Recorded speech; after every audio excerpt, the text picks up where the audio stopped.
ಡಿ.ಕೆ. ಶಿವಕುಮಾರ್ ಅವರ ಕನಸು ಇವತ್ತು ನನಸಾಗಿದೆ. ತಾಳ್ಮೆಯ ಹೋರಾಟಕ್ಕೆ, ನಿರಂತರವಾದಂತಹ ಪರಿಶ್ರಮಕ್ಕೆ ಹಾಗೂ ಪಕ್ಷದ ಮೇಲಿನ ಅತ್ಯುನ್ನತವಾದಂತಹ ನಿಷ್ಠೆಗೆ ಇವತ್ತು ಪ್ರತಿಫಲ ಸಿಕ್ಕಿದೆ.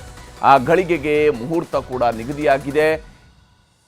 ಕರ್ನಾಟಕದ 25ನೇ ಮುಖ್ಯಮಂತ್ರಿಯಾಗಿ ಡಿ.ಕೆ. ಶಿವಕುಮಾರ್ ಅವರ ಪಟ್ಟಾಭಿಷೇಕ ಜೂನ್ 3ರಂದು ನೆರವೇರಲಿದೆ.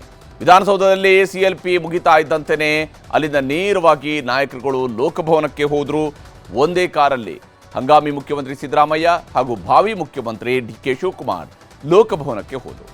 ಈ ವೇಳೆ ಗವರ್ನರ್ ಥಾವರ್ಚಂದ್ ಗೆಹ್ಲೋಟ್ಗೆ ತಾವು CLP ನಾಯಕನಾಗಿ ಆಯ್ಕೆಯಾಗಿರುವಂತಹ ಆಯ್ಕೆ ಪತ್ರವನ್ನು ನೀಡಿದ್ರು. ರಾಜ್ಯಪಾಲರಿಗೆ ಸಲ್ಲಿಸಿದಂತಹ ಸರ್ಕಾರ ರಚನೆಯ ಹಕ್ಕು ಪತ್ರವನ್ನು ಅವರು ಮಂಡನೆ ಮಾಡಿದರು. ಪತ್ರ ಪರಿಶೀಲಿಸಿದಂತಹ ಗವರ್ನರ್ ಪ್ರಮಾಣ ವಚನ ಸ್ವೀಕಾರಕ್ಕೆ ತಕ್ಷಣವೇ ಆಹ್ವಾನವನ್ನು ಕೂಡ ನೀಡಿದ್ದಾರೆ. CLP ಸಭೆಯಲ್ಲಿ ಕೆಪಿಸಿಸಿ ಅಧ್ಯಕ್ಷ ಡಿ.ಕೆ. ಶಿವಕುಮಾರ್ ಅವರನ್ನ ಅಧಿಕೃತವಾಗಿ ಶಾಸಕಾಂಗ ಪಕ್ಷದ ನಾಯಕನಾಗಿ ಆಯ್ಕೆ ಮಾಡ್ತಾ ಇದ್ದಂತೆಯೇ ಸಿಎಂ ಆಗಿ ಪ್ರಮಾಣ ವಚನಕ್ಕೆ ಸಮಯ ಕೂಡ ನಿಗದಿಯಾಗಿದೆ.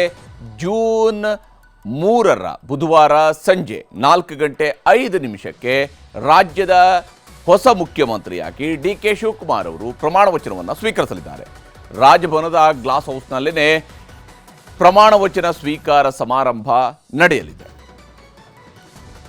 3ನೇ ತಾರೀಕು ಬುಧವಾರ ಸಾಯಂಕಾಲ ರಾಜಭವನ್ನಲ್ಲಿ ಹಿಯರಿಂಗ್ ಕನ್ಫರ್ಮ್ 100% ಕನ್ಫರ್ಮ್. 3ನೇ ತಾರೀಕು ಬುಧವಾರ ಸಾಯಂಕಾಲ ರಾಜಭವನ್ನಲ್ಲಿ ಹಿಯರಿಂಗ್ ಕನ್ಫರ್ಮ್ 100% ಕನ್ಫರ್ಮ್. ಇನ್ನು ಡಿ.ಕೆ. ಶಿವಕುಮಾರ್ ಅವರ ಪ್ರಮಾಣ ವಚನ ಕಾರ್ಯಕ್ರಮವನ್ನು ಅತ್ಯಂತ ಅದ್ಧೂರಿಯಾಗಿ ವಿಧಾನಸೌಧದ ಗ್ರ್ಯಾಂಡ್ ಸ್ಟೆಪ್ಸ್ಗಳ ಮೇಲೆ, ಆ ವಿಶಾಲವಾದಂತಹ ಮೆಟ್ಟಿಲುಗಳ ಮೇಲೆ ನಡೆಸೋದಕ್ಕೆ ಪ್ಲಾನ್ ಅನ್ನು ಮಾಡಿಕೊಳ್ಳಲಾಗಿತ್ತು.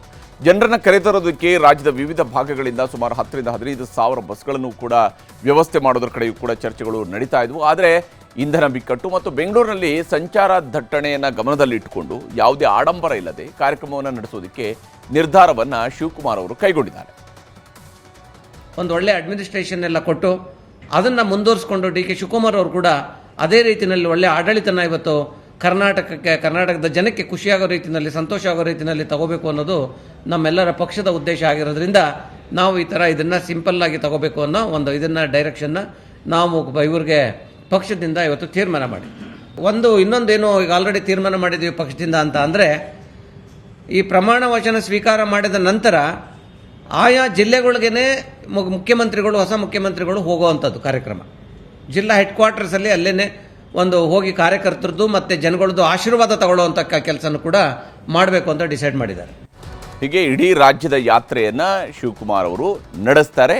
ಪ್ರಮಾಣ ವಚನವನ್ನು ಸ್ವೀಕರಿಸಿದ ಮೇಲೆ ಮುಖ್ಯಮಂತ್ರಿಯಾಗಿ ಅಧಿಕೃತವಾಗಿ ಅವರು ಅಧಿಕಾರವನ್ನು ಸ್ವೀಕರಿಸಿದ ನಂತರ ಇಡೀ ರಾಜ್ಯ ಪ್ರವಾಸಕ್ಕೆ ತೀರ್ಮಾನಿಸಿದ್ದಾರೆ. ಜೂನ್ 3ರಂದೇ ಪದಗ್ರಹಣ ಮಾಡ್ತಾ ಇದ್ದಾರೆ. ಜೂನ್ 3 ಅಥವಾ 5ರಂದು ದಿನಾಂಕಗಳನ್ನು ಜ್ಯೋತಿಷಿಗಳು ಕೊಟ್ಟಿದ್ದರು. 2 ದಿನಗಳಲ್ಲಿ ಗವರ್ನರ್ ಅವರ ಲಭ್ಯತೆಯ ಬಗ್ಗೆ ಅವರು ಮೊದಲಿಗೆ ಸಮಾಲೋಚನೆಯನ್ನು ಮಾಡಿಕೊಂಡಿದ್ರು. ಖುದ್ದು ಗವರ್ನರ್ ಅವರನ್ನ ಭೇಟಿಯಾಗಿ ಶಿವಕುಮಾರ್ ಅವರು ಈ ಬಗ್ಗೆ ಇವತ್ತು ಮಧ್ಯಾಹ್ನವೇ ಅವರು ಚರ್ಚೆಯನ್ನು ಕೂಡ ನಡೆಸಿದರು. 2 ದಿನವೂ ಕೂಡ ಲಭ್ಯ ಇರುವುದಾಗಿ ಗವರ್ನರ್ ಅವರು ತಿಳಿಸಿದರು. ಆದರೆ ಜೂನ್ 5ನೇ ತಾರೀಕಿನಂದು ರಾಹುಲ್ ಗಾಂಧಿಯವರು ವಿದೇಶ ಪ್ರವಾಸಕ್ಕೆ ಹೋಗ್ತಾ ಇದ್ದಾರೆ. ಅಷ್ಟೇ ಅಲ್ಲದೆ ಪ್ರಿಯಾಂಕಾ ಗಾಂಧಿಯವರು ಕೂಡ ಜೂನ್ 5ರಂದು ಅಲಭ್ಯರಿದ್ದಾರೆ. ಎಲ್ಲ ಕಾರಣಗಳಿಂದಾಗಿ ಜೂನ್ 3ರಂದೇ ಕಾರ್ಯಕ್ರಮವನ್ನು ನಿಗದಿ ಮಾಡೋದಕ್ಕೆ ಡಿ.ಕೆ. ಶಿವಕುಮಾರ್ ಅವರು ತೀರ್ಮಾನಿಸಿದ್ದಾರೆ. ಯಾಕಂದರೆ ತಮ್ಮ ಪಕ್ಷದ ಹೈಕಮಾಂಡ್ ನಾಯಕರ ಸಮ್ಮುಖದಲ್ಲಿನೇ ಅಧಿಕಾರ ಸ್ವೀಕರಿಸಬೇಕು ಅನ್ನೋದು ಅವರ ಯೋಚನೆಯಾಗಿತ್ತು.